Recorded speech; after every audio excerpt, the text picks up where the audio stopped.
you've got the green light, so I think you can introduce us off, Owen. I didn't think would ever happen. Out since day one here on the Popcast Network. August, one thing and one thing only. Shall we? We've seen you guys here on the network are unaware if you have not joined us before, or if you're new to the network, or if you're just coming back. Thank you for returning. Joining me, as always, we have the returning Ashley. Yeah, I'm just trying to work out why you keep cutting out like for half a second or a second before you talk. That Don't to me, but again, I'm not hearing this, so yeah, teething problems, guys, because good old Google decided to get rid of Hangouts because people actually used it. absolutely ruins everything. And also joining me on the panel tonight would be AJ. I think so, or I hope so. I already see that. Oh, there we go. Bry guy's already in chat saying, "Hey guys, back to another season as what many people considered last year to be the worst Oscars since Crash winning Best Picture." Shut your dirty mouth. I like Slumdog a lot, but 2008 would have to probably be up. I agree with that. Guy, it's not a podcast about the Oscars without you. He's always about Find it. the network sooner rather than later, and we'll get some nice here on. Apparently now we're on Twitch.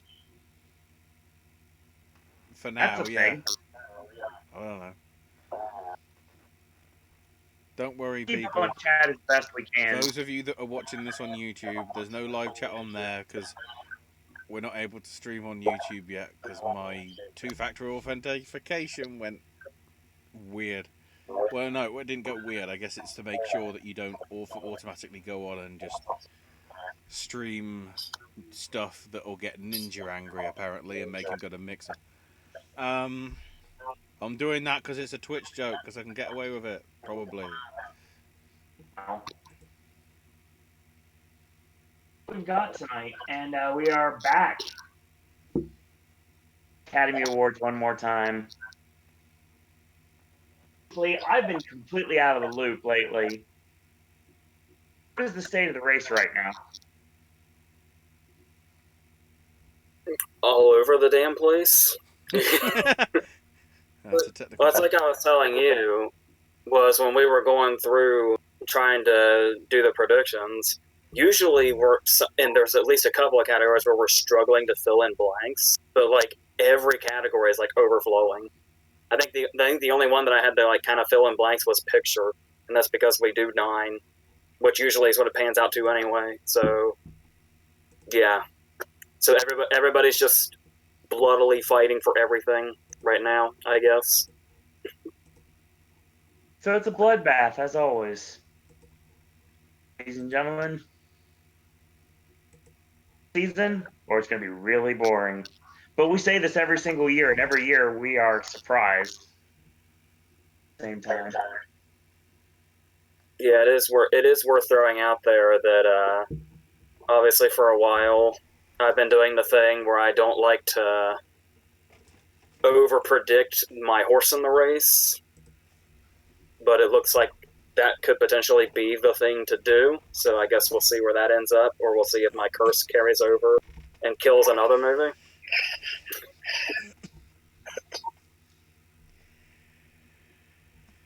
We've got, Brian said, but enjoyed Creed book, but the favorite should have won Best Picture.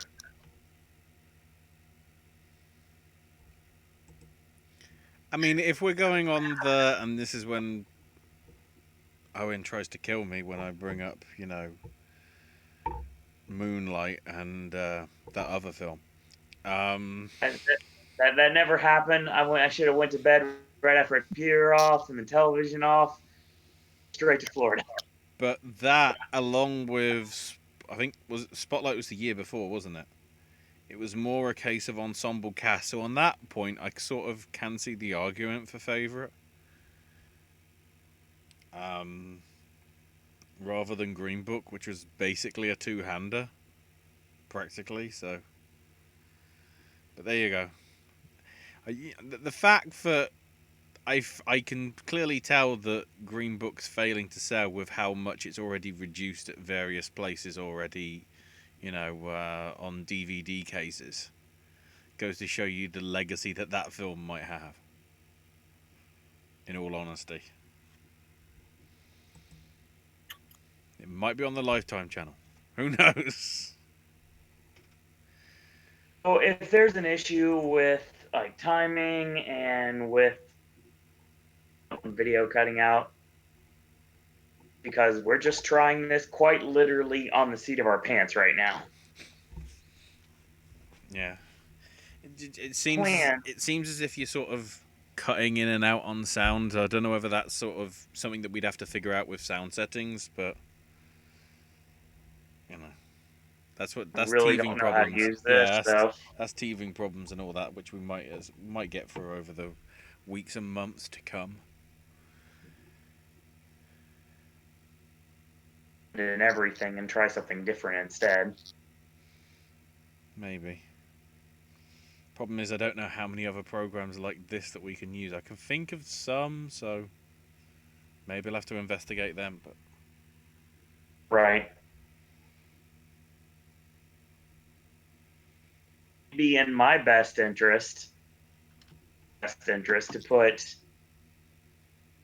description bar of the actual video our predictions. I don't know what everybody thinks about that.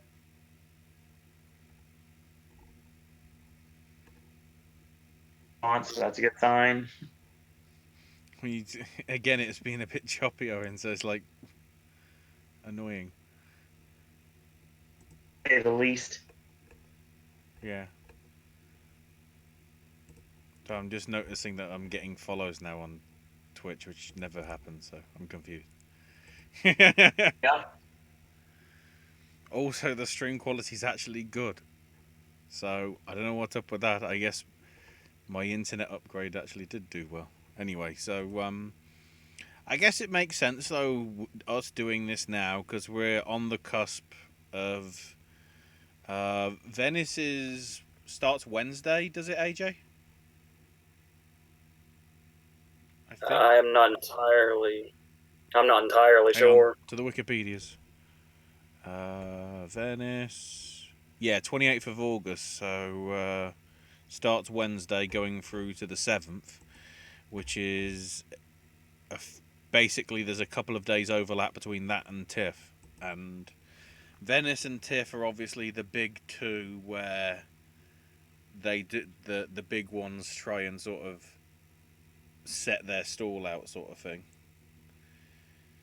Although with the proliferation of like Netflix and Amazon stuff, I don't know whether that's the case anymore this year.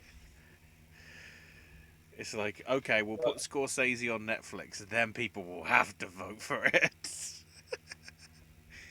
The other thing about TIFF also is the fact that TIFF's the one where it's usually there's something that's on like nobody's radar right now that's going to suddenly come out of TIFF. I can't remember the last time that happened in like a big way, but for a while there was a continuous thing. So I guess we'll have to watch to see if that happens or not. So Bry Guy says there's some major changes, including foreign and international, 5 nominations, other nomination voting change for animated feature with just animated and short film branch. Have to participate on nominations round. Film category still happen. Highly doubt it. Yeah, makeup being 5, it's like it always sort of stood out as like the odd one, so at least that's nice. I'm surprised they didn't expand it when they added hair. It's one that sort of stood out as one that needed to be expanded for what? Has it been the only three for like the last 3 or 4 years? I think the last time was what best song was 2 when Man and Muppet won because it was that and another song and that was it. If you don't count the one that got disqualified a few years back because the guy decided to be a dick about it and try and pay off like one of the judges or something, or one of the voters. It was just like, well, you're out.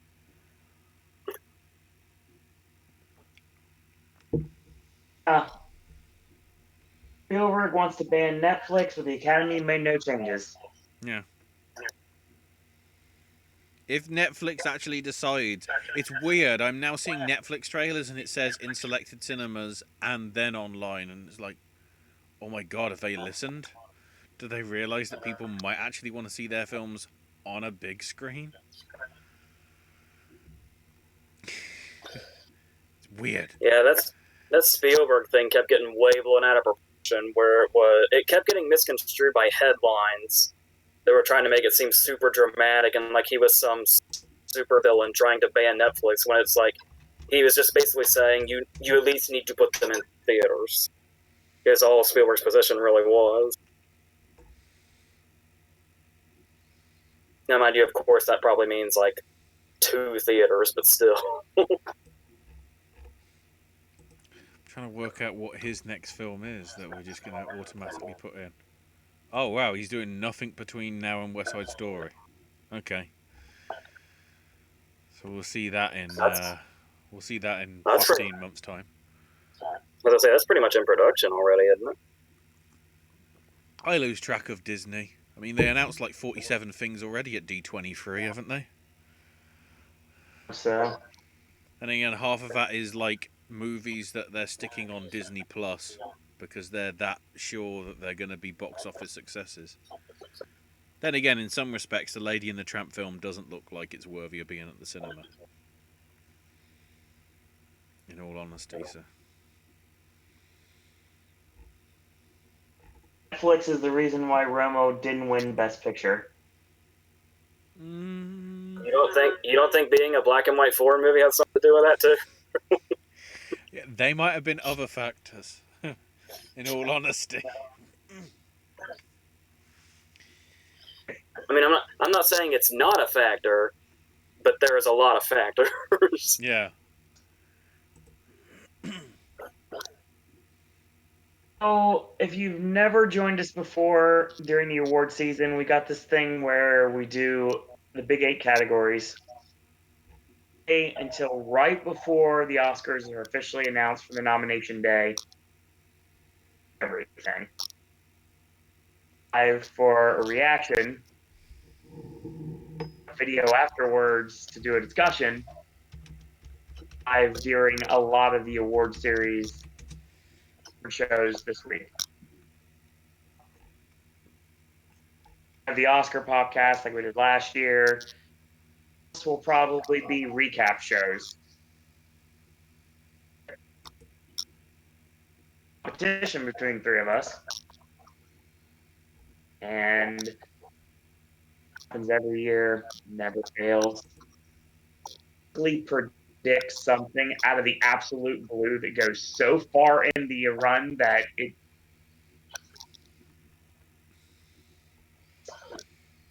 It's always that nice bit when it's like, yeah, I did it. Yeah, when we come around to original screenplay, remind me when Ashley talks, I'm going to take notes down. Hey guys, hey Russell Gamer.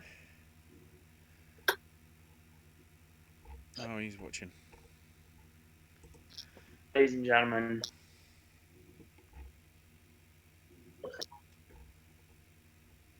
So, I'll shoot with you guys. Watched anything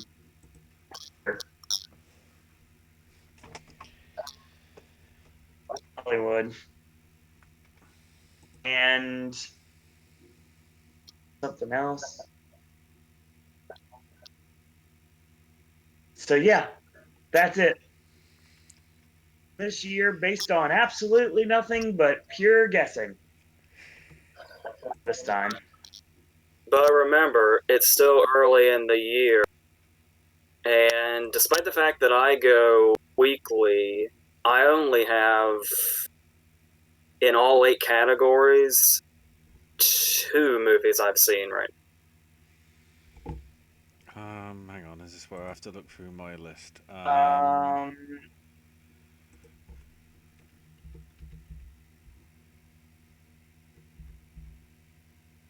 It's a real, like,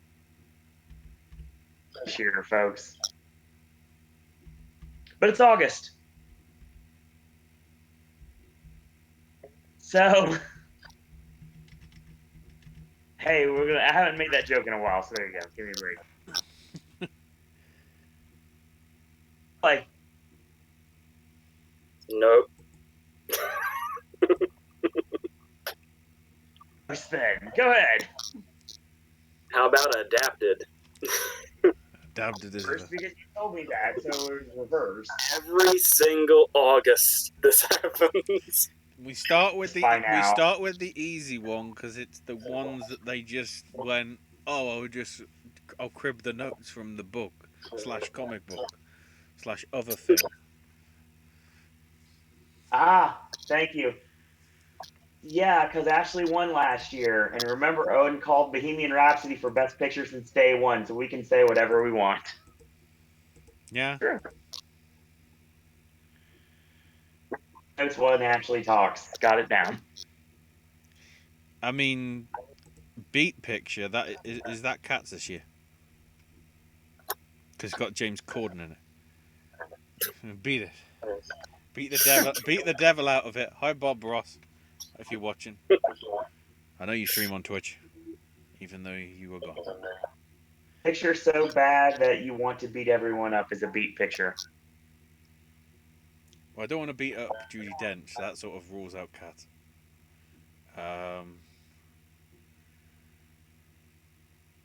Let's do this. Best Adapted Screenplay. I made one last minute change right before I did. Let's see if I regret that or not. I have Downton Abbey, The Irishman, Jojo Rabbit, The Laundromat, and Loose. Well, I figure Loose is a good bet because it's got a very good reputation right now, and it's got something that goes really well with getting nominated here, which is it's based on a play. I feel like that's usually a good start. Downton Abbey was the last minute one. In its place, I initially had The Goldfinch, which is something I keep going back and forth on if it's going to be something or if it's going to be nothing. I kind of get extremely loud and incredibly close vibes from it for some reason. And then most of these, I think, The Irish speaks for itself, The Laundromat speaks for itself, and Jojo Rabbit doesn't sound like something on paper that would have a shitload of buzz, but it's got a shitload of buzz. So the trailer looks good, so yeah, and obviously Taika Waititi's reputation is. I was gonna say, as soon as it was a Taika Waititi film, you knew it was gonna be a good script. Like, am I wrong to say he's getting close to being a household name? At least in proper households. Well, the fact that there was like overjoyed that he was going to be directing the 4-4 movie, I think he's getting mainstream enough now. I guess that automatically sort of happened because of Ragnarok, because it was a big enough sort of film, which he actually delivered on. Yeah. You know, he didn't do a Gareth Edwards or all these others that have their second film be absolutely massive and make all their other work look sort of look good in comparison. But the smaller films, you know.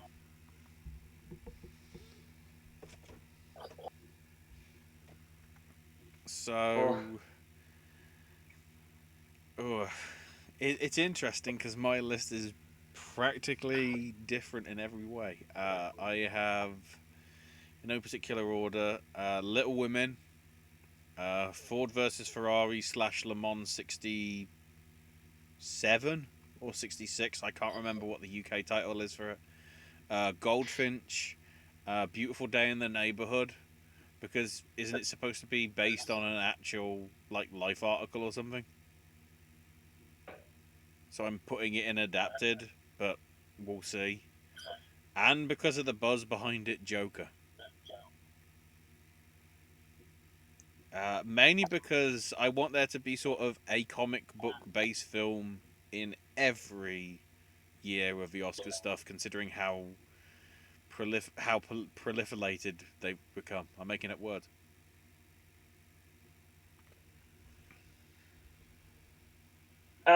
Beastly 4999 says, "How's it going? My payment for All Out is pending." Oh, Brian says, "Goldfinch, Irishman, Jojo Rabbit, Little Women, and Motherless Brooklyn." Yeah, Well, should I elaborate on not putting Little Women in? I mean, Okay, you well, for can. starters, I totally acknowledge it's probably a massive mistake. Let me put that out there. Now, I did have a reasoning for doing this, but then I remembered something right afterwards. But for some reason, I don't know if it was a gut feeling or what, but I just kind of didn't go back. It was like, well, since it's like the fourth major adaptation of it, maybe. Then I was like, oh, wait a minute, that's familiar, almost like last year. I don't know. Those just sort of stuck out to me in a way where I wasn't sure. I don't know. It's a stacked fucking category, and stuff that seems like it's totally obvious could eventually not be there. Like, the recent example I always go to is Steve Jobs with Aaron Sorkin. So I'm also just trying to justify the fact that I more or less forgot about Little Women when I had an opening there when I took the Goldfinch. But it's hard to tell what Downton Abbey is gonna do, so that's the direction I ended up going instead. But I'm kind of Downton Abbey is like the last one there. The other four I feel pretty good about. Like I know Loose hasn't been on a shitload of radars, but I just kind of have this confidence in it here. So yeah, that's the five. That's how I got to that five. wanted to put Toy Story 4 in here, but with Lasseter's name in the credits for the story, I think everyone wants to avoid that, like Brian Singer last year. Because if you take the chat, you got my list. oh. Best adapted screenplay, I have Little Women, Ford versus Ferrari, The Irishman, and Jojo Rabbit. I'm putting a lot of stake on this category about the entire. I've got a lot of hopes for Jojo Rabbit. Gravitate towards it. It's going to be a big deal. Going to do really well, bias aside. And I think Ford versus Ferrari is going to be a big surprise. I hear that. I was telling you that I know a dude that is absolutely terrible with his NDA. Of course. But then I started seeing multiple things where people were seeing advanced screenings of 4 versus 3, and they kept going back and forth. One person would say it's going to do big things. One person would say it's going to do nothing, and back. I didn't go for it for anything big, at least yet. And I'm thinking that could be because I'm still burned by Rush, which fair. That's a very fair point. And it feels a lot like so. I'll hold off. I'm not completely shutting out Ford vs Ferrari like as an idea, but as of right now, I didn't go for it. Then again, is it Disney's best shot at getting the Best Picture Oscar or one of the major Oscars at the minute? It's only shot my hand already. I have a hard time going the whole what distributor is going to do what now because I feel like we're getting closer and closer to just having like 3 distributors, and like sooner or later the lines are just going to blur. I could see that.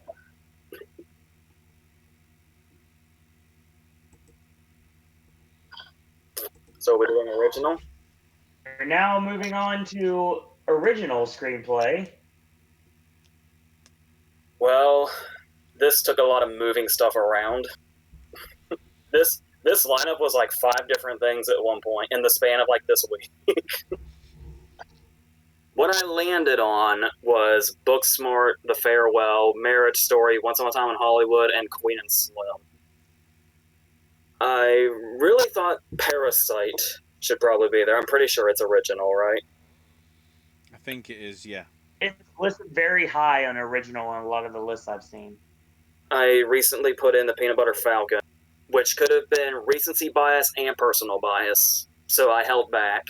It did get a lot. I think it was just outside the top 10 this week in terms of the latest box office figures that came out today. So it's garnering the right sort of attention and probably the screen average. Well, that would certainly help. The one I had in 5th place here, the one I put in last minute basically was Booksmart, where it was down to it and Parasite.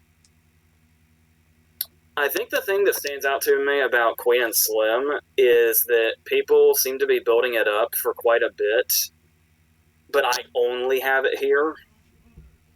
I think it could be something that goes like that, but also the fact that it's Lena Waithe that wrote it, isn't it? Who's gotten like increasing love and support throughout.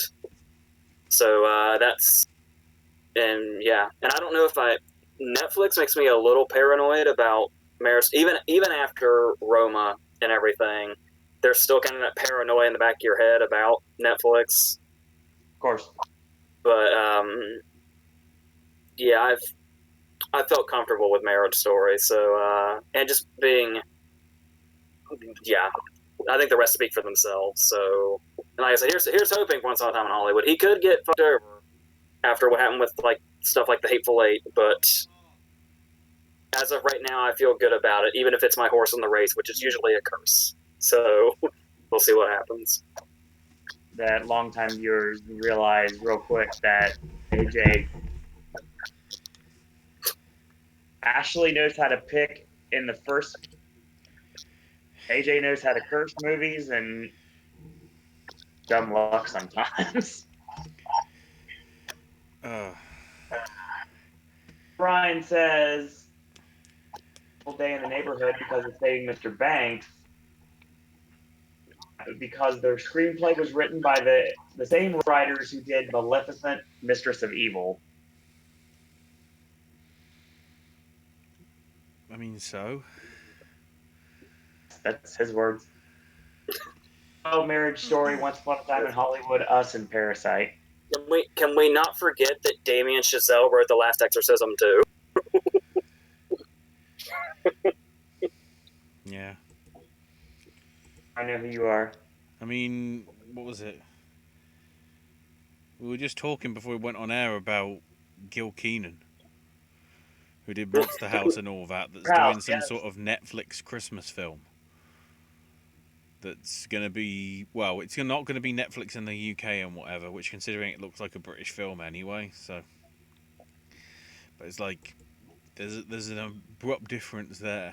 I mean, okay, did City of Ember, which I guess is young adult and whatever. But he also like directed one of the episodes of when they did Scream as a TV series. So, you know. So, I'm not confident about the original screenplay. I think this will change a lot. My two locks, as it stand, are The Farewell and Booksmart. Just because I've got a feeling that 8th grade, they're going to try and make up for the fact that they screwed up in not even including it last year. And if it gets enough of a buzz from the people that are going to vote, Booksmart will... I don't think it'll win, but I think it could have a strong chance of getting in the 5. The one that's come up on my radar is Harriet. there seems to be a lot of interesting buzz building for that. So that goes in. The one which I'm weirdly on the rocks about is Once Upon a Time in Hollywood. That should be in there, but with all the things that have been going on around it, I don't know. But I'll stick it in there for now because it's sort of a surefire way to fill in. And then I'm gonna stick in Pain and Glory, I think, for my fifth, because it is actually a pretty nice script. I managed to catch a early preview screening it a couple of weeks back, although it did open over here in the UK this past Friday. So those of you over here can actually, properly see it now, and it is a weird thing considering it's not Pedro Almodovar's life story, but sort of is, because there's elements that he borrows from it and whatever. It's weird as all hell as to like whether you're trying to work out. It works on so many sort of different levels, and it's like, so is this bit is he making up this bit, or has this actually happened to him in real life throughout quite a lot of the film? But I think I'll stick it in here for now, just so it acts as a placeholder for something. Probably Marriage Story if it's a Noah Baumbach film.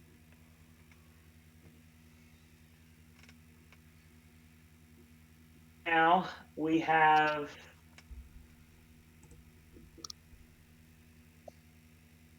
my lineup. Screenplay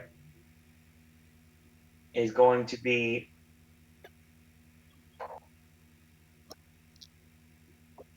Once Upon a Time in Hollywood,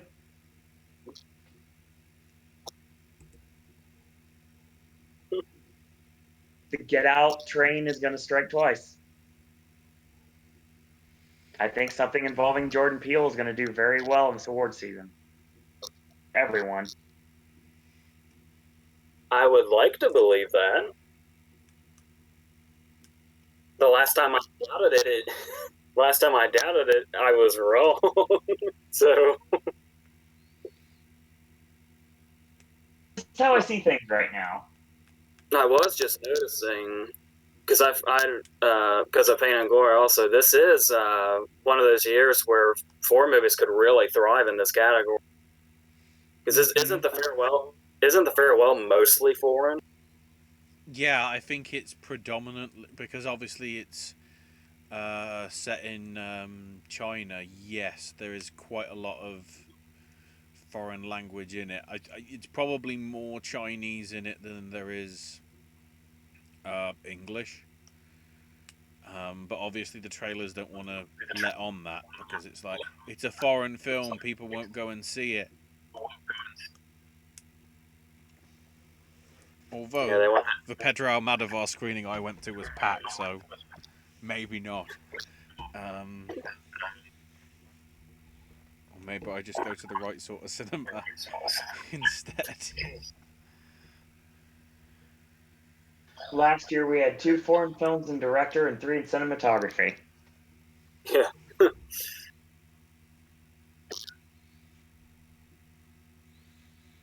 We're going into acting. Supporting actress. Alright, once again, some pretty last minute changes, especially one, because we were talking about this change right before we started rolling. I have Annette Bening for The Report, Florence Pugh for Little Women, Maggie Smith for Downton Abbey, Octavia Spencer for Loose, and Meryl Streep for The Laundromat. Until about 30 seconds before we did this, I thought Streep was leading. In her place, I had Laura Dern for Marriage Story. As far as the others go, I wasn't sure Bening was either. As far as Florence Pugh is like one of the ultimate it girls right now, which is this is going to be a long time coming this year alone. Maggie Smith, with all the stuff she's already won for Downton Abbey, is a TV series. Why not this too? especially since a lot of those ones she's gotten are SAG, which there's a lot of voting crossover, so there's that. Plus, is it gonna be 50? Well, no, would it be 51 years since Prime and Miss Jean Brodie? Was that 69 or? Yeah, I'm pretty sure it's 69. So it's going to be over 50. Give her another one. Yeah, because she won in 69, and the year before was the Streisand Hepburn tie. So yeah. And I don't know about you guys, but I learned a lesson the past years, and that's don't fucking bet against Octavia Spencer. I mean, I am this year, but And I considered Margot Robbie, but not for Once Upon a Time in Hollywood, especially since everybody's bitching about how much she is or isn't in it. I feel like if Robbie's going to get in, it's going to be bombshell. But I'm not. I guess that depends on. I guess you could say that depends on which one they go for more, but I don't think that's always the case. But I don't know. So yeah, and obviously Streep speaks for herself. So that's where I ended up. There is the actress that's in The Farewell that I also could have gone with, but I think I'm stuck with these for a little while. Because there's also I said I initially had Laura Dern in for Marriage Story. You could also say Laura Dern for Little Women, but I feel like she's got a lot more of a chance to be overshadowed in Little Women, especially with like Florence Pugh and the like in there. So yeah, that's mine. okay.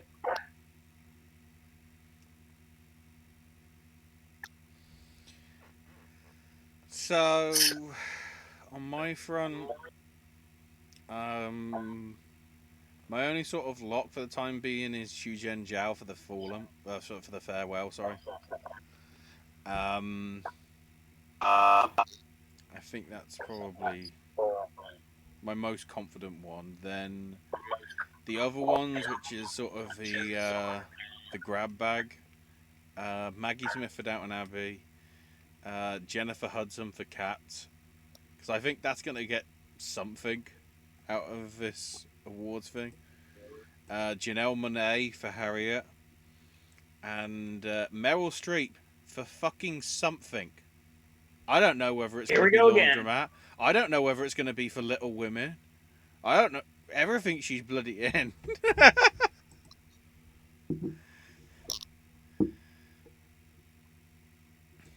Ryan says Laura Dern for Marriage Story, Jennifer Hudson for Cats, Margot Robbie for Once Upon a Time in Hollywood, Maggie Smith for Downton Abbey, and Meryl Streep for The Laundromat. Hudson, but one, the diversity factor. It does memory. And three, if there's one thing Tom Hooper knows what to do with his movie is getting acting wins. True. Sorry, but kind of all over the place. That fucking movie's reputation rate. For the report, Margot Robbie for Once Upon a Time in Hollywood. Story, Meryl Streep for The Laundromat. Here right now is going to be Penelope Cruz for Pain and Glory. Okay. We'll see. Well, sorry, I've seen it, and it's what if she was going to get in? Let's just. It reminds me of Judi Dench in Shakespeare in Love. She really isn't in the movie that much. I actually think if you want to talk about people that aren't in the movie much, the most comparable example nowadays would be Mary J. Blige in London.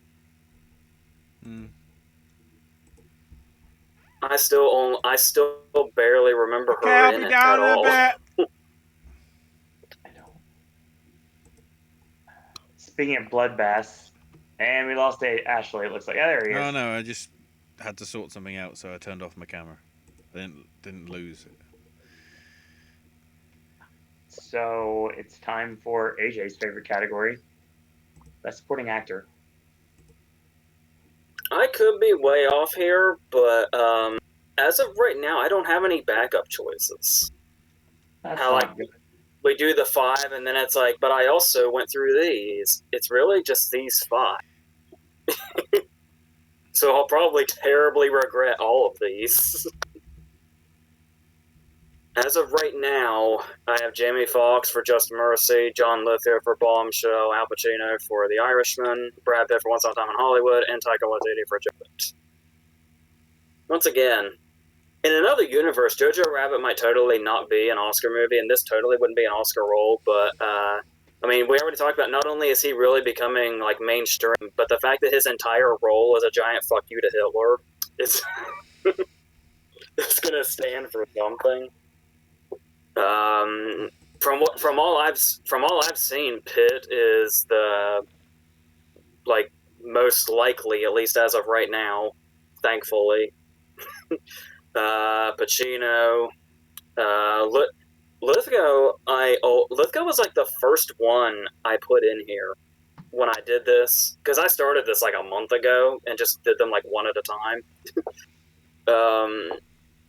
And that just that just sticks out to me. And would that not be his first nomination since Terms of Endearment, which is kind of fucking insane? I know a lot of his really acclaimed stuff has been on TV since then, but still, yeah, it just seems like the right kind of part in the right kind of movie with the right kind of actor, just all lining up. And then a lot of people are building up that Just Mercy is going to be a really big deal. But as of right now, the only thing I have going for it is Fox, whose role sounds particularly baity and has not been nominated since he won. So that would make sense. So yeah, like I said, I'm sure I'm forgetting that Pope movie. I keep forgetting about, and I keep wondering if it's going to be something or if it's not. But as of right now, these are the five that stood out to me with no real other options, unless I'm about to be reminded of those options when everybody else goes.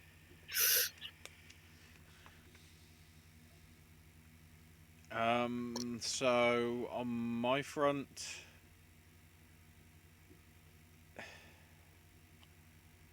I don't want to say a lot to sort of any of these because I think any of them sort of could change. So just go with Christian Bale for Ford vs Ferrari, Brad Pitt for Once Upon a Time in Hollywood, Willem Dafoe for something, whether it's Motherless Brooklyn or the one that I'd prefer to see, Get the Buzz, The Lighthouse, because how many films are black and white and do a two-hander and are filmed in 4:3 ratio? And from the director of The Witch. Al Pacino. Yeah, Go ahead, AJ. I thought about Defoe, especially since he's on a streak right now, but then it was like, and they seem to be really branching out to the more interesting things as the years go on. But I still wonder if The Lighthouse is something that's going to be too alienating, a bit too weird. But yeah, he definitely crossed my mind. If Robert Downey Jr. can win for Tropic Thunder, anything can win this. That weird year. The other two, Al Pacino for The Irishman, and just for shits and giggles, just because it'd be weird seeing him walk up on stage, Wesley Snipes for Dolomite Is My Name. We're doing a curveball.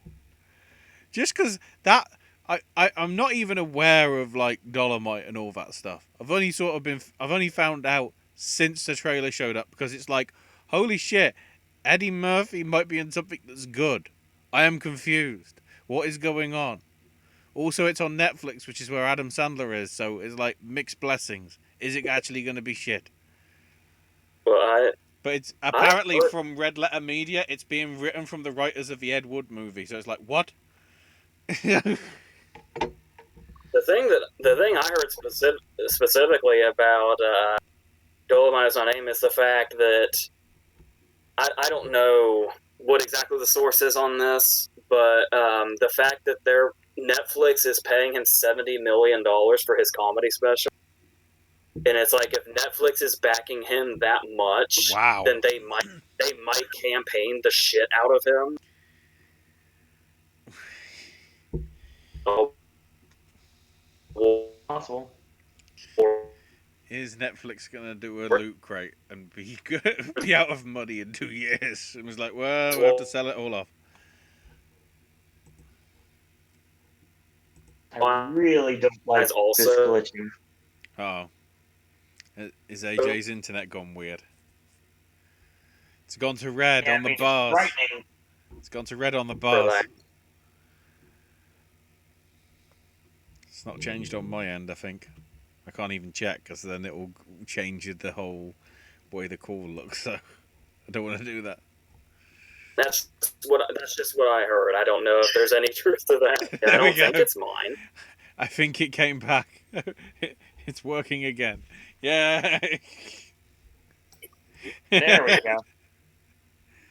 God damn it. Mine says story: Christian Bale for Ford versus Ferrari, Al Pacino for The Irishman, Brad Pitt for Once Upon a Time in Hollywood, and screw it, Robert Downey Jr. for Avengers Endgame. So yeah, that's the thing. God. Endgame is supporting. Special effects is going to be a bloodbath in itself. Because do you go with, like, Endgame? Or do you go with Lion King? Or do you go with John Wick 3? Remember, we learned our lesson. It's the fucking space movie. it's Ad It's Astra. fucking Ad Astra. I'm Your lineup. never making that mistake. Just go with fucking space. Space.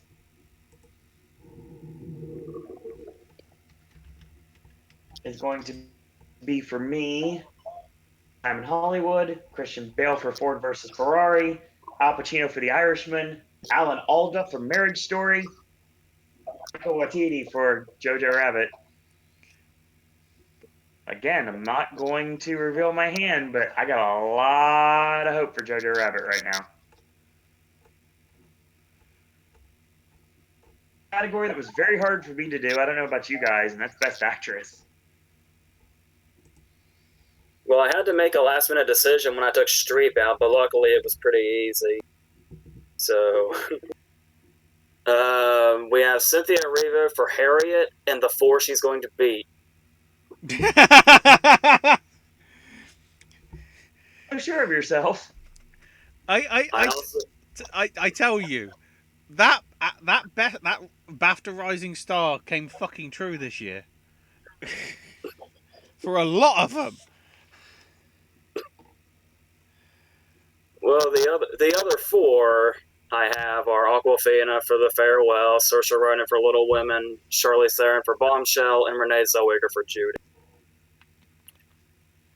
What happened was I had initially taken out Zellweger and put Charlize in her place, and then when I found out I had to take Streep out, I put Zellweger back in, so it just fit together like that. I've heard that dude that's terrible at the NDAs went fucking nuts for Ronan and said that she's like one to beat. I don't completely believe this guy because I'm pretty sure he's bad about his NDAs, which means he's one of those guys that just wants to say, I saw the movie early.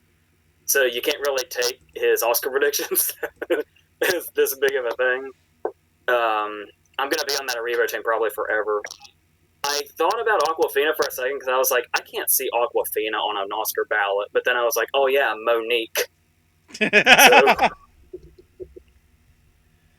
I'm still not sure about Zellweger, but because I feel like she's going to be the only thing for her movie, and it has failed Oscar bait written all over it. But I guess we'll see for sure. It could be a nice little comeback thing for her. If I had my way, her ultimate comeback would have been Bridget Jones's Baby, because it should have been. But maybe this will do something. So yeah, and then Charlize with her fucking Gary Oldman makeup, because isn't the makeup people for Bombshell the same ones for Darkest Hour? That's what I heard. I'm not sure. Everything I've got it listed as is just the Roger Ailes film. It doesn't even call Bombshell. Because to me, Bombshell is the documentary about Hedy Lamarr that came out last year. I'm confused. That makes me even more comfortable with Lithgow, so that helps.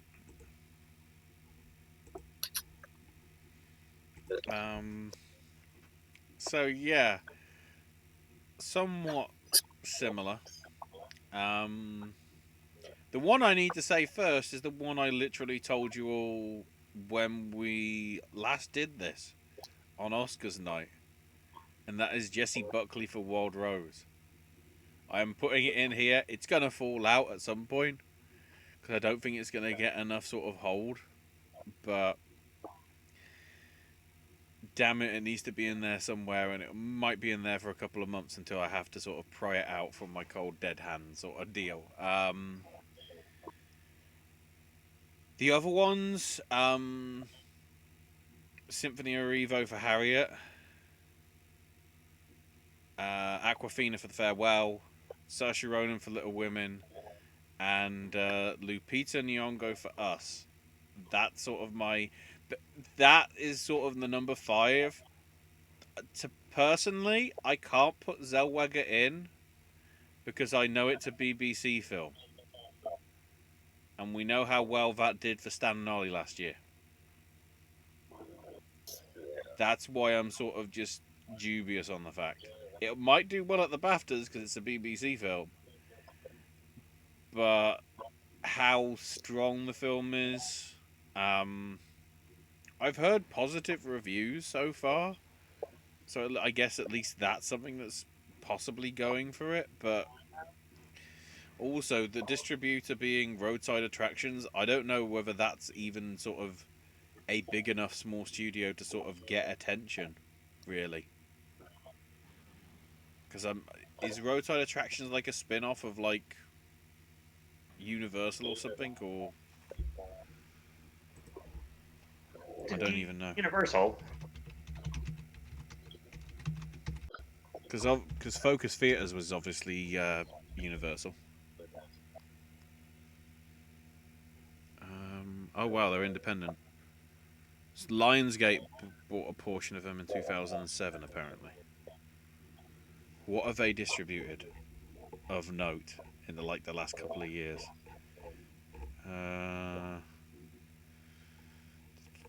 Ben is back. Lizzie, Whitney, Stronger, Lady Macbeth. Wow, that sort of hit. That's all over the place. And they co-distributed Manchester by the Sea as well. Okay, I don't know. Oh, and they also did Peanut Butter Falcon. Go behind that one instead. I don't know. But yeah, those are my 5. I hope you guys can understand what we're saying. Brian says, for Harriet, for Marriage Story, Lupita Nyong'o for Us, Saoirse Ronan for Little Women, and Alfre Woodard for Clemency. And Amy Adams for The Woman in the Window. Didn't it get pushed to next year?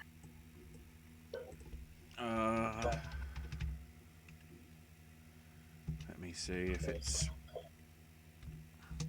Yeah, The Woman in the Window is listed as a 2020 film now. Yeah, because it's the whole Fox Disney deal. It got pushed to May. So the fact that they're releasing it in May probably tells you that Disney went no.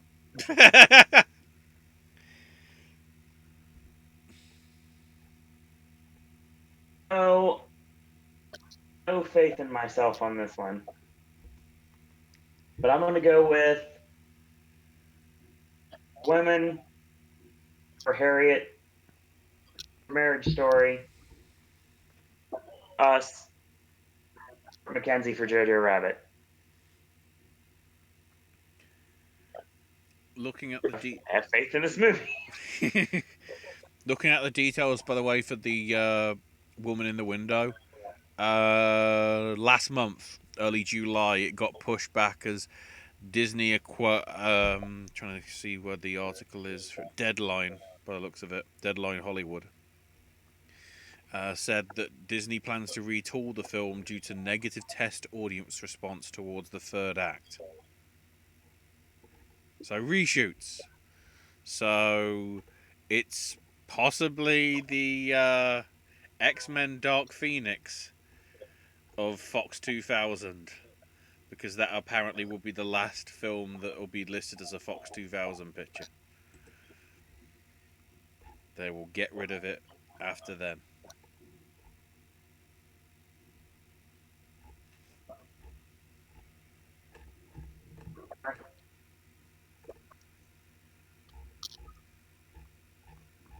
God, this is hard.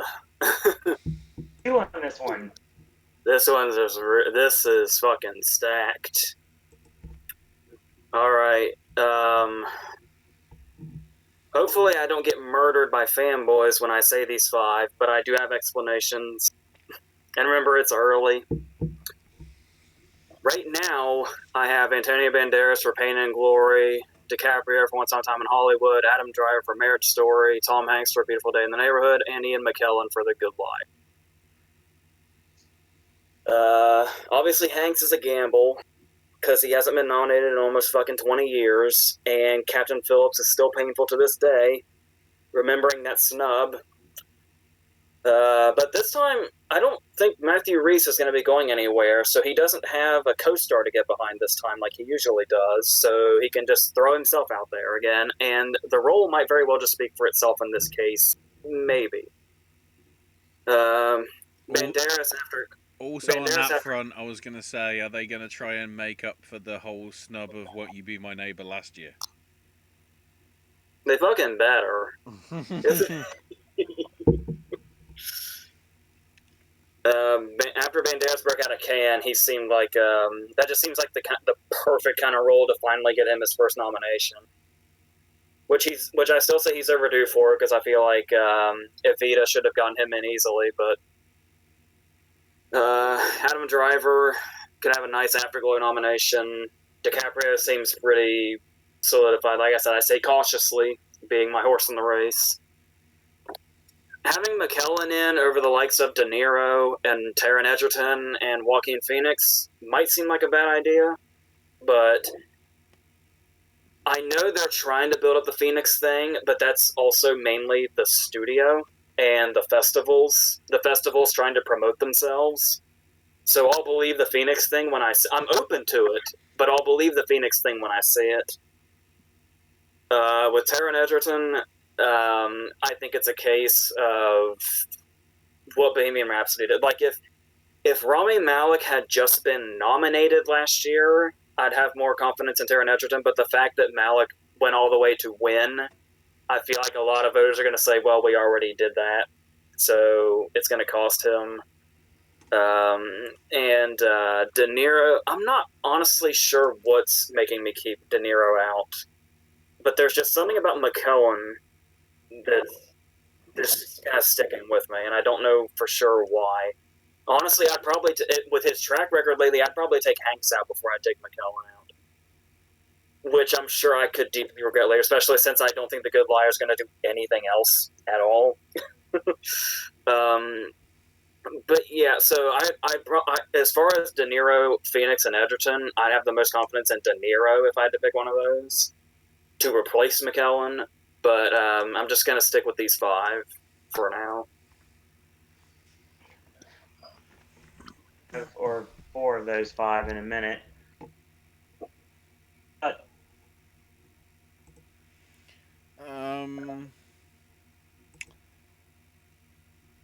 I'm going with Banderas as well for Pain and Glory, along with Hanks for Beautiful Day in the Neighborhood. The other 3 are a bit different though. Joaquin Phoenix for Joker, because I'm getting too much on that actual hype train. I do like the fact that it seems like they're only going to release 1 trailer and that's all you get. So they're really leaving the sort of... Good, though. Oh, that's why I'm so excited to see it. I think they're actually releasing 1 tomorrow, and then that'll be the last one. They ruined it. Damn you, Warner Brothers, you bastards! Why are you doing Matrix 4? He fucking died. How? Fails. Eddie Redmayne for the Aeronauts. Just because I feel that, because was that a film that got delayed from last year, or was it always supposed to be? because that I've been hearing sort of buzz about that since like January. I can't remember whether that was one that got. And the other one, just because I'm desperate for him to get more recognition than he already has, Daniel Kaluuya for Queen and Slim, because there has to be a fifth sort of wild card, and for the minute that's it, because I guess I have a thing against Netflix. Yeah, ever in since most cases. it seems like ever since his nomination for Get Out, people have been like frothing at the mouth for his second one. So that's totally possible.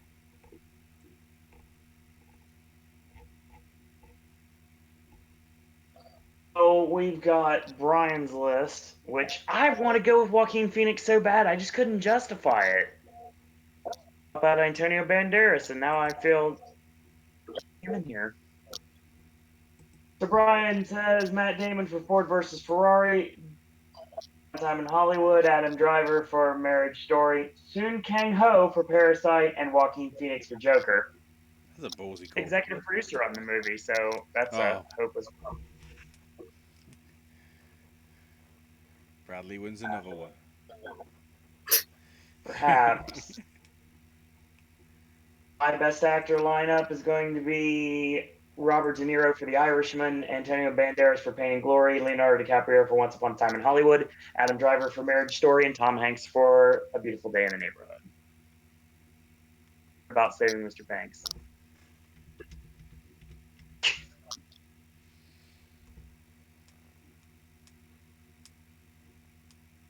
Adam Driver has become a household name. I think it's pretty obvious he's going to go far. I'm going to put all my stake in the world on Once Upon a Time in Hollywood. For the longest time, I had Adam Driver in for The Report before Marriage Story really started breaking out with buzz. So it feels like it's just his destiny to get a second one. And I was really, like I said before, I was really like contemplating moving Banderas out, and I was like, and then everybody said it. I was like, okay, I feel justified now. It makes sense. It's only because like that's the only award that we have so far because of Cannes. But having actually seen it, so I can attest to it, it is a sort of very powerful performance. As I say, because he's sort of channeling the essence of Almodovar being the sort of film director that he is as well, and the way he's presented. And on top of the fact that he's never been nominated before, it's sort of a case of perhaps this is a role that's worthy of the recognition. And I'll go with what AJ said, and I'm going to go against it. He brought up De Niro. I think this is legitimately De Niro's last chance at an Oscar nomination. Silver Linings Playbook wasn't that long ago. I know that. That just seems like an odd thing to say if you know that. I mean a Best Actor nomination. Well, since David O. Russell and Adam McKay are starting to switch actors, what De Niro needs to do is start working with Adam McKay. That'll get him back in. That's fair. Pretty much. I'm trying to see. And speaking of that, what if De Niro Best gets Director. in for what if De Niro gets in for Joker? Because I keep forgetting that he's in that as well. That's funny you mentioned that, because I had Scarlett Johansson in for Jojo Rabbit, but I changed it at the last minute. What else is he doing? I'm just looking. The Comeback Trail, which is a remake of the same film from the 80s. Who's distributing it? Oh, there isn't one. George Gallo, who did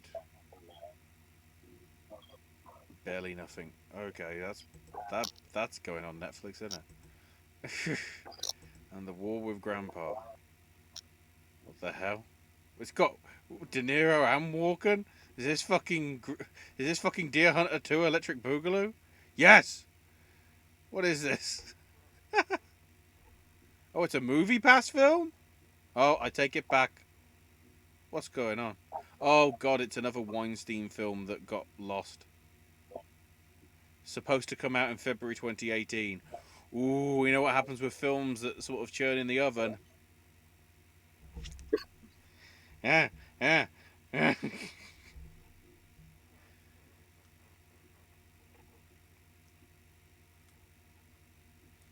So we got director. So we're going. The question is, do we get one female director or both of them? Well, I have. Only both?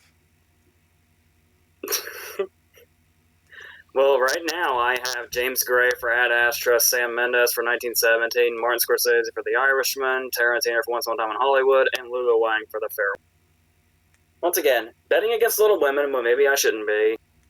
But the first thing I want to point out is I was saying James Gray, if you remember, all the way last year up until they pushed Ad Astra. Yep. Oh, And I'll be Not lying. Ad Astra was in practically everything for you until it got pushed and pushed and pushed. Yep. So I'll be fucked if I turn back now. Everything about 1917 and the way that it's made makes Mendes stand out, especially since he's a previous winner. That's kind of been off the radar with doing, like, you know, the Bond movies and stuff like that. But I feel really good about him for now. And then Scorsese and Tarantino speak for themselves. And then I feel like The Farewell is going to be that movie that, like, really starts to take off as the season goes on. And once again, Gerwig will just be one of those cases where it's like, right now it might seem totally obvious, but then it'll be hard to say where we are by the time that time comes around and a whole bunch of competition comes in all at once. So we'll see. What, like we always say, though, this is kind of a hard thing to say in August. So in the meantime, that's where I am for now. So yeah. Okay. Real quick, Ashley, since she's not off mic right now, Brian says Anthony and Joe Russo for Avengers Endgame. Martin Scorsese. I guess we're going to put him in it. He doesn't mention the movie, but yeah, he's talking about The Irishman. Sam Mendes for 1917, Noah Baumbach for Marriage Story, and Jun-Ho Bong for Parasite. Brian says I bumped Tarantino for Baumbach. I shake my head at you, sir. Ashley, go ahead. I have Tarantino in. I also have Tom Harper in for The Aeronauts. Oh God, does he not realize his mic's not on? Thankfully, I can hear you, though. So, luckily, I didn't say too much. So, yeah, I went with Tarantino for Once Upon a Time in Hollywood. And I also went with Tom Harper for The Aeronauts. However, I also went with Lulu Wang for The Farewell, Greta Gerwig for Little Women, and Marielle Heller for Beautiful Day in the Neighborhood. I keep forgetting that's hers. Yeah. It's weird. In the space of like 2 years, there's like 2 good films from her in Can You Ever Forgive Me and Beautiful Day in the Neighborhood. Well, I ain't seen Beautiful Day in the Neighborhood, but let's hope it's bloody good. It's weird to see somebody with churn like that, but was that because Can You Ever Forgive Me get cut for a year, did it? I think. I lose track of the stuff. It's just rare for somebody to sort of have 2 sort of straight director jobs in director, the following year. So, then again, was Heller supposed to was it the director that changed or the script that changed for Can You Ever Forgive Me? Or was it, no, it was the actress, wasn't it? Because it was supposed to be Julianne Moore. Yeah. I lose track of all this stuff. But yeah, I'm being weird. I'm putting 3 women in the 5 for now. I wouldn't be surprised if Sam Mendes got in, or Taika Waititi, or James Mangold, or James Gray, or Tom Hooper because it's Cats. I mean, Goldfinch have a chance. Joker, I don't want to because I don't want to give it too much of like, oh my god, I love it, and then it turns out to be rubbish. We'll wait until October, and then when I see it, then it'll be like, well, it's in every single one. I'll even make up characters so it can get Best Supporting Actress. Or Best Actor. Or Best Actress, I should say. And somehow I'll put it in adapted and original. Okay. Best director. Well, for me, there's only two. It's my head versus my heart. Who the other three is your question? Pretty obvious. We're gonna have a lover's quarrel for best director. We have Noah Baumbach for Marriage Story, Greta Gerwig for Little Women, Martin Scorsese for The Irishman, Marielle Heller for A Beautiful Day in the Neighborhood, and yes, Quentin Tarantino for Once Upon a Time in Hollywood. Please, I've said this before. I said it last year. I've said it in previous years. I implore you, no matter what, do not screw Quentin out of an Oscar this year. That's all I ask. Yeah, it'd be great if they just doubled what he has. In a perfect world. Agreed. Well, it's now time for the final category of the evening, and the Glitch Fest wins. Sorry for the sound tonight, folks. We'll work on it for September's show. Best Picture. And it's the usual 9, like we do. Yes. I have Ad Astra, A Beautiful Day in the Neighborhood, The Farewell, The Irishman, The Laundromat, Little Women, Marriage Story, 1917, and Once Upon a Time. Marriage Story was kind of last minute. I had the Goldfinch in its place, but that was also when I had the Goldfinch in adapted. I took it out of both. When I first started, there was the whole question of which one is it, the Laundromat or the Report is going to be the big one. Now, of course, we saw with Scorsese and Russell in 2013, sometimes when it seems like something should totally either cancel out or one beats the other, both can happen. True. And it's even weirder when you look at the credits, which is the Laundromat is obviously Soderbergh, and then his often writer Scott Z. Burns. And so you're like, okay, then who does the Report? It is written and directed by Scott Z. Burns. So he's fighting himself. But I feel like with Street behind it and Soderbergh behind it and all that, the Laundromat is going to ultimately have the upper hand over the Report, because there's the thing where it's like the Favorite versus Mary Queen of Scots we had going on last year. So yeah, so it'll be really hard to tell if the Report becomes anything or not, or if it's completely overshadowed by the Laundromat, but yeah, just throwing that out there. And I think all the others I mentioned pretty much speak for themselves, yeah. I'd say so, yeah. True. Having a Beautiful Day in the Neighborhood is basically like, I knew I was going to put it there, and that was kind of the last thing that made me decide to put Hanks in actor when I was questioning it. So it was like, well, if it's going to be in picture, it's got to do something, but it's got to at least do another thing in the big. Not necessarily, but it's probably a good bet to do that. So yeah, that's another explanation for me having Hanks. So there's that, and then yeah, so there those are. So real quick, before we go any with Ashley, I'm going to break tradition here and do Brian's real quick. He says, Best Picture, Avengers Endgame, The Irishman, Little Women, Marriage Story, 1917, Once Upon a Time in Hollywood, Us, and Parasite. Is Ford versus Ferrari back up 10th to Star Wars, The Rise of the Skywalker? I guess. Failed that by predicting Force Awakens for picture all the way back in 2015. Yeah, don't do it. I'm telling you. don't fucking do it. It's a bad idea.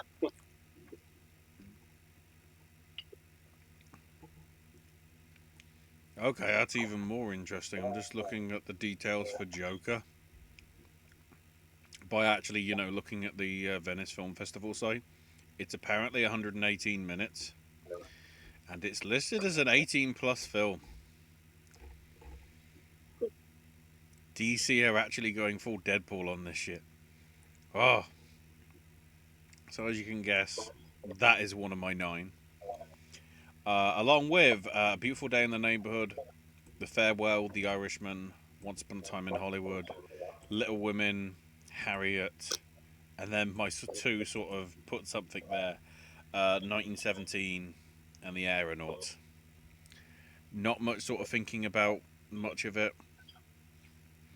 There's only one Netflix thing in there. I wouldn't be surprised if it was more, though, if Marriage Story is sort of really good and they're doing this whole actual sort of cinema release as well as putting it on streaming. Like Amazon does that in America at the minute, don't they? They have it there for a few weeks and then it's on streaming if people want it, I think. Over here, it's just wait 6 months if you want it on Amazon Prime. Just wait. But yeah, those are my 9 for the time being. In Avengers Endgame, is that a bad move? Because it is the highest grossing movie of all time. If the popular movie category comes back, it might have a chance. Yeah, because there's 2 things. There's being the highest grossing movie of all time, and there's being the highest grossing movie of all time, and also being a Cameron movie. They seem to be 2 different things. Fair. As far as Oscar results go.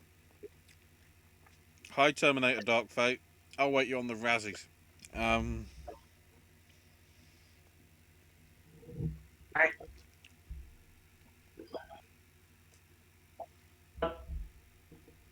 In the Neighborhood, Once Upon a Time in Hollywood, Ford versus Ferrari, Jojo Rabbit, Little Women, Irishman, Pain and Glory, and Us. This is the one I'm not sure about. Huge mistake in not going with a farewell for anything. I really do. Probably. Hope in Ford versus Ferrari. It could really go either way. Yeah. I'm staying to my. I think Us is going to do really well. I can say once more, nominated film for nights this year. Thing is, if it's good, does it have a chance of doing it? I'm getting ready to bring up it actually. Chapter 2. I heard something, and I hope to God it's true. I mean, I would never go for this, but just seeing it in a headline just made me feel so good. Okay. Apparently the word Oscar-worthy was getting thrown at Bill Hader after screenings. What? Which has me so excited for him, but I don't think it's going to translate to this or anything, but just seeing it is amazing. If it's enough for a nomination. I don't know.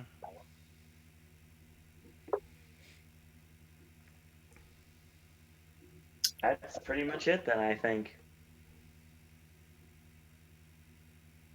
Word as always, yeah, because both Titanic and Avatar got picture nominations. And director.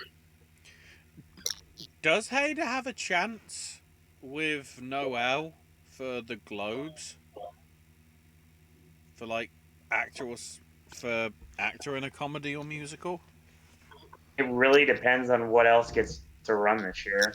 Because I think Disney Plus would like one of their films on their service to have a chance, and I think from what I've heard from people that have sort of seen the trailer, and I sort of see their point. Noel does feel like something that if it was released in the cinema, might stand a chance than like Lady and the Tramp or some of the other, straight to Disney Plus stuff that they're dumping. Sight unseen, I support any love for Bill Hader. So it's got Ron Funches in it as well. Holy shit! Yes. behind that film all the way. Although I'm not going to pay for Disney Plus. Where's my other sources? Doing this because technically speaking, this is August 25th. I'm here on the East Coast. Will be way before then. Might be the 23rd. Haven't decided yet. Oh, Because right now, for a lot of reasons. I've double checked as well. In also a break from tradition, the Oscar nominations are being announced apparently January the 13th, which is a Monday. It's not on a Tuesday like it has been the last few years. So I don't know whether that's going to be sort of. I'm guessing the Globes will be on the 5th, so it won't be directly after that. Actually, it's not breaking tradition. It's going along with the new tradition of fucking up the schedule and everything else about this show. Yep. Absolutely. Damn you, ABC.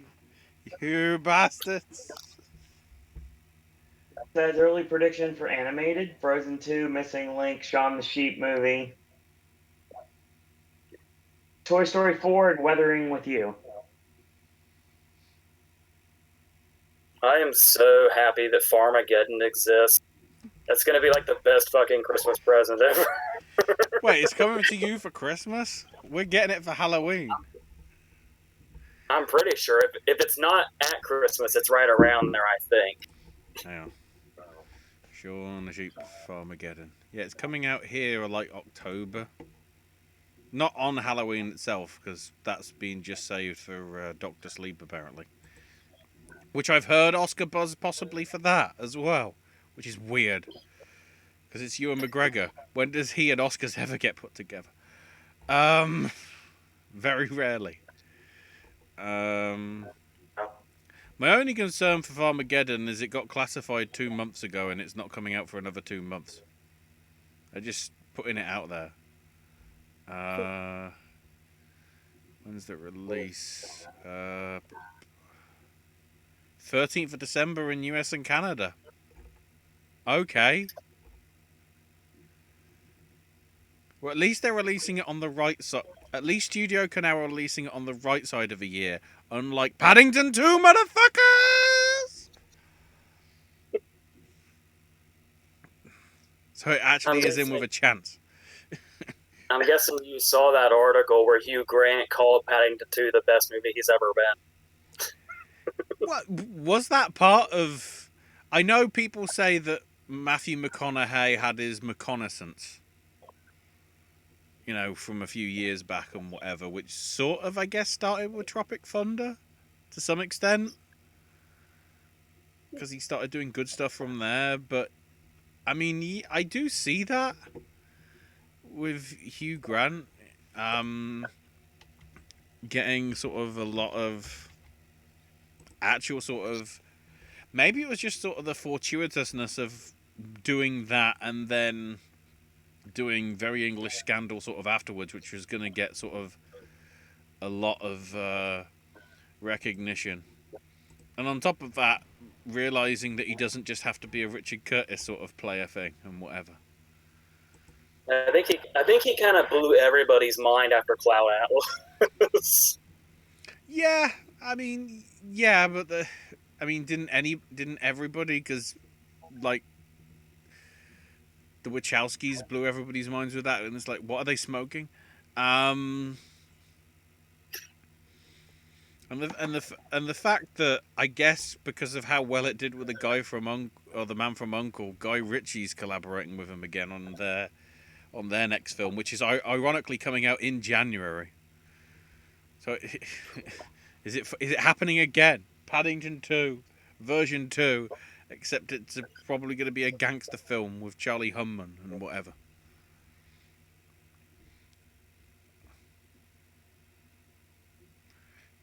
Now, that's going to be your show, ladies and gentlemen. God, I'm just looking at the script. It seems like Kingsman meets Snatch. A British drug lord tries to sell off his profitable marijuana empire to a dynasty of Oklahoma billionaires. That's Kingsman: The Golden Circle meets Snatch, isn't it? What? And no, Revolver didn't exist. That film never happened. Please. Thank you. Okay. Review is a Japanese movie directed by the guy who did Your Name. U.S. release, but G Kids, who's distributing it, would be doing a limited release at the end of the year from the awards run.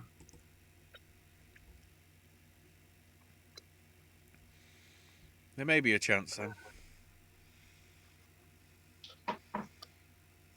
Wondering where everything's been going on with the network. Don't worry, things are coming back slowly but surely. We don't know. Yeah. Award season now. I'm shooting the review like right after this. Voices of Liberty, of course, is going to be the rest of the. It's going to be super hard to get Epcot every night. Say I'd be kind of busy. Hopefully, we'll be returning in the very near future with more snack stashes and gaming with Ash and 2 wrestling snack recaps. stashes are in the can. It's just I haven't been able to send them over yet, so. Good. Side of the panel running the network for the next 2 months. Ladies and gentlemen, that's your first Oscar for this year. Versus the other regular network segments here, feel free to shoot me an email, surrounddisney@gmail.com. On Twitter at AshIsMyNameUK. Mm-hmm. We're doing here on Twitch. Is his name At on least for the Twitch? time being. Until we work out whether there's actually going to be a Popcast sort of Twitch channel or something that I can stream to instead. Hopefully, and hopefully we can get rid of this glitching left and right. But I feel like it's subscribe an to the arcade up in YouTube as here. well. Obviously, Suro and Disney and the Popcast Network YouTube channel will be loaded to. Will be up as soon as we can get it up. Yeah, On it. those of you in the YouTube comments that are getting this sort of not live, feel free to put your predictions and whatever in the comments, and we'll try and use them on the next video and whatever, even though they might have changed. So maybe you want to do it just before the next video happens. I don't know. Your show, Lee and AJ, for joining tonight.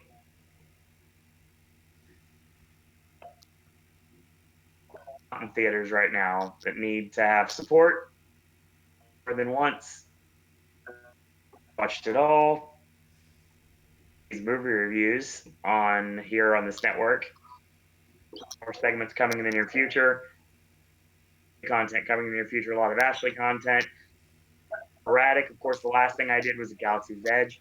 So you can check those videos out. There's going to be more Galaxy's Edge footage coming next week because I'll be back there on September 3rd. So, and as always, I want to thank you guys and girls out there for watching. And girls, that's all we got to say about that. And this is where Owen's confused because he isn't the one that's pressing the stop streaming button, but I am, so I go click.